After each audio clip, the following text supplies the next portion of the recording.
What's good, YouTube?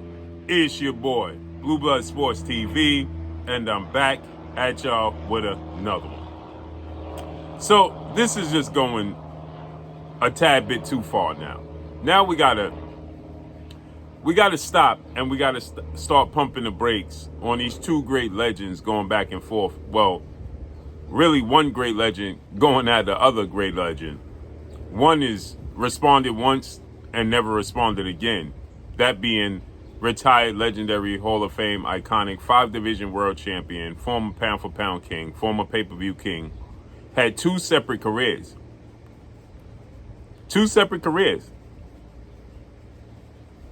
He was Pretty Boy Floyd, then he was Money Mayweather. And he retired undefeated. 50 wins, no loss, no draw. 27 wins by way of knockout. Beat more world champions than anybody in the history of sport of boxing consecutively. And went out in style. Broke all types of records. The other is a former pound for pound king himself. Multi-division world champion.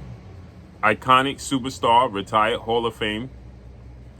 Roy Jones Jr., who retired 66 wins, 10 losses, no draws, 47 big wins by way of knockout, and was knocked out 5 times in his career.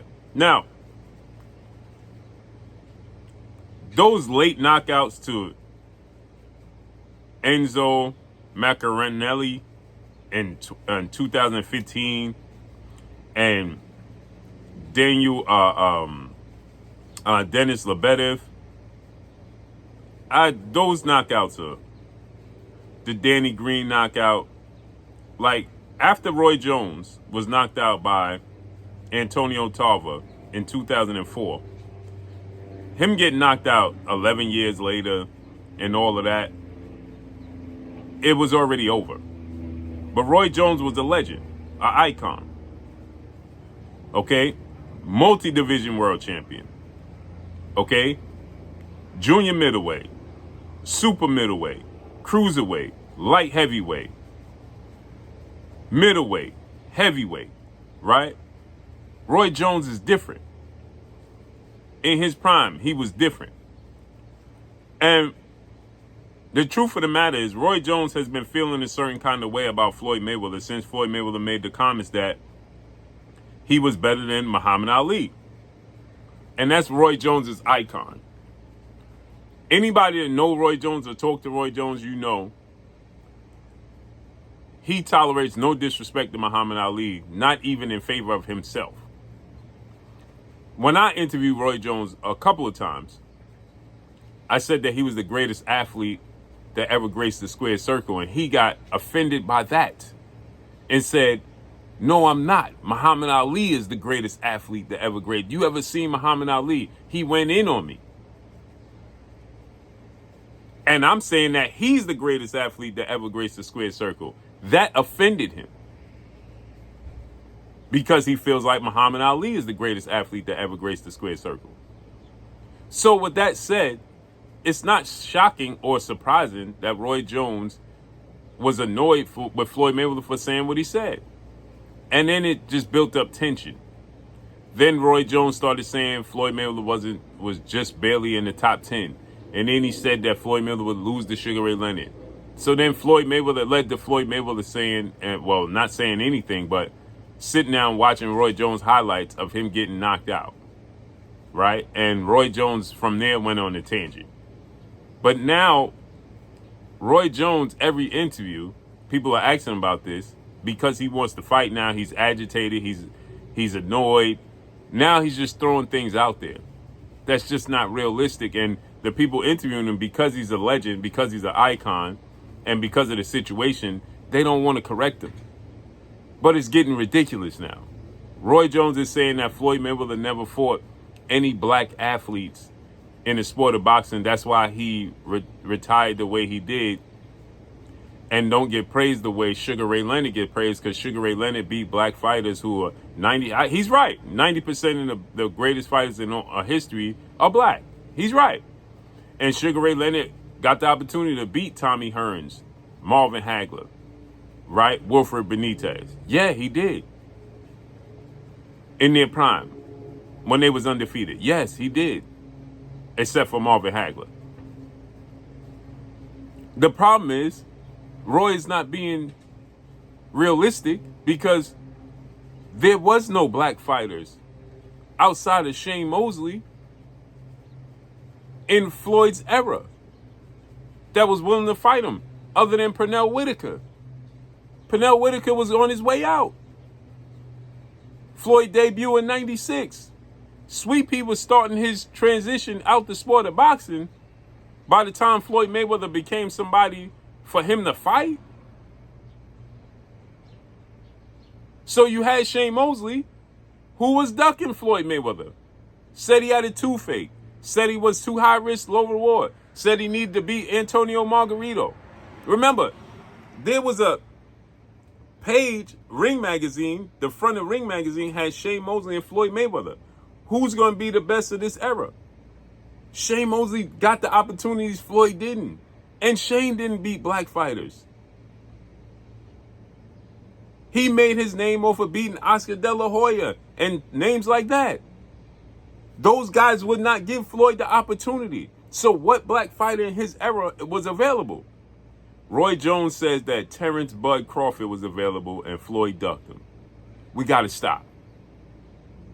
We have to stop. So I want y'all to listen to this. Definitely thought he would beat him. The reason I tell people I thought Sugar would beat him is because when you mention great fighters, right?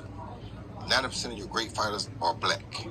The ones from the Packers. Now, with the Eastern Bloc coming on like they always, going to be some great ones coming on now. Even with Lil Tony, as you see it, these guys are going to be great. They're going to start eclipsing and coming up there too. But right now, if you had to name 5 of the best fighters of all time, 4 of them will be black. You understand me? Who did he beat that was black in his prime, that was in their prime, that was on his level? Nobody.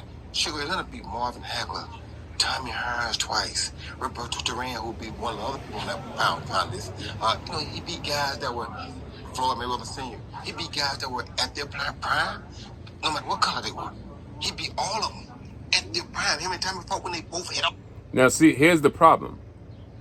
Roy said he threw in Roberto Duran. Duran ain't black.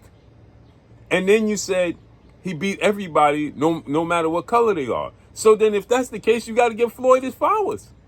You can't say Floyd didn't beat black fighters, but then say who Sugar Ray Leonard beat and then throw in Roberto Duran. You can't do that. You got to stick to the black fighters, which is Tommy Hearns, Marvin Hagler, and Wilfred Benitez.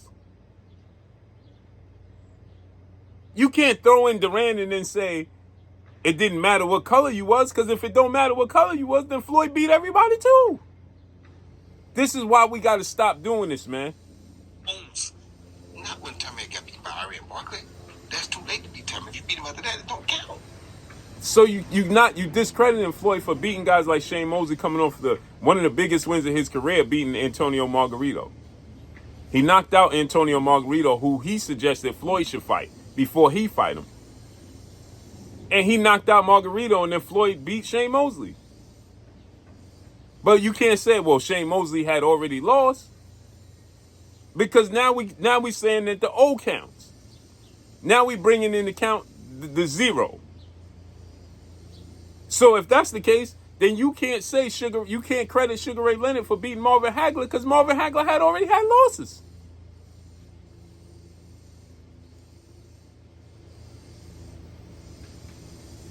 You understand me? So it's not that.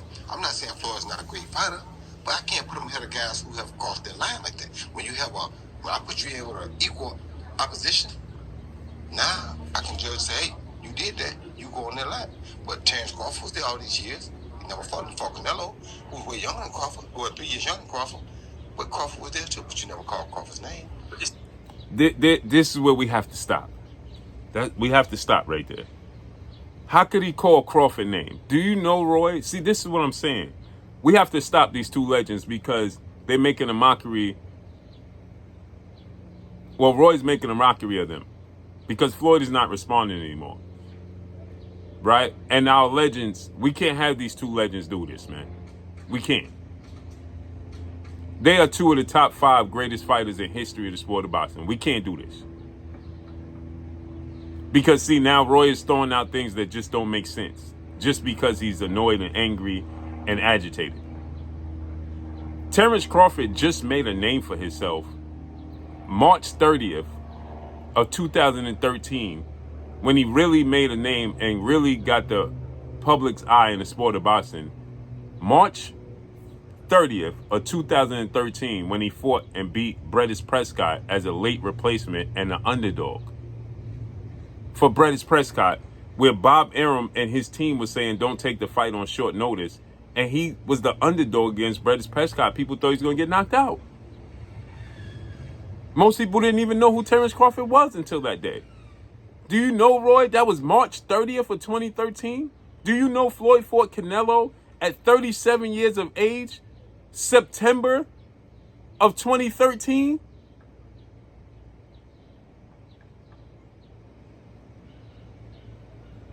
So that same year, Floyd was 37, Roy. 36, 37. Yes, Terrence Crawford got a late start. Yes, Canelo was younger. Roy, Terrence Crawford is older than Canelo. He was 26 when he fought Brettis Prescott. So he really just started coming on the scene at 26, where Timothy Bradley brought him in as a sparring partner and then raised awareness to top rank. This kid is going to be somebody. He was 26 when he fought Brettis Prescott. 26, Roy. And had not even fought for a world title yet. Floyd was 37 fighting Canelo, who was 23, yes. But Canelo was 23 with a machine behind him. He had 5 title defenses, Roy. A unification bout against the second or third best guy in his division in Austin Trout, who was undefeated. Had 40 plus fights and had already been a world champion. So yes, Terrence Crawford is older than Canelo, but he got a later start than Canelo, by far. By far. By the time Canelo fought Floyd, he had already fought Shane Mosley, Roy.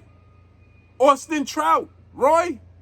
This is why I said it's bad for business where we have these two legends going at each other, because now they're just making a mockery. And now Roy, people are going to look at Roy like, hey, bro, you don't need... He fought Shane Mosley, Kermit Cintron, Austin Trout, Josito Lopez. Okay? He had already fought these guys, more so Austin Trout, who was undefeated and a world champion with 26 wins and no losses, no draw. Austin Trout was considered the second or third best 154-pounder after he beat Miguel Cotto. It was Canelo, Austin Trout, and Erislandy Lara, Roy. And he beat Austin Trout. Had 5 title defenses and a unification bout. Terrence Crawford, nobody even knew who he was, except hardcore boxing fans, at 26. So you can't say he ducked Terrence Crawford, Roy. This is getting out of hand. We got to stop. Let's stop interviewing them and asking them about this and putting them against each other, man. Let's put an end to this, please. And that's all I got for y'all, man. Follow me on Instagram at Blue Blood Sports TV, all one word. I'm gone. Peace.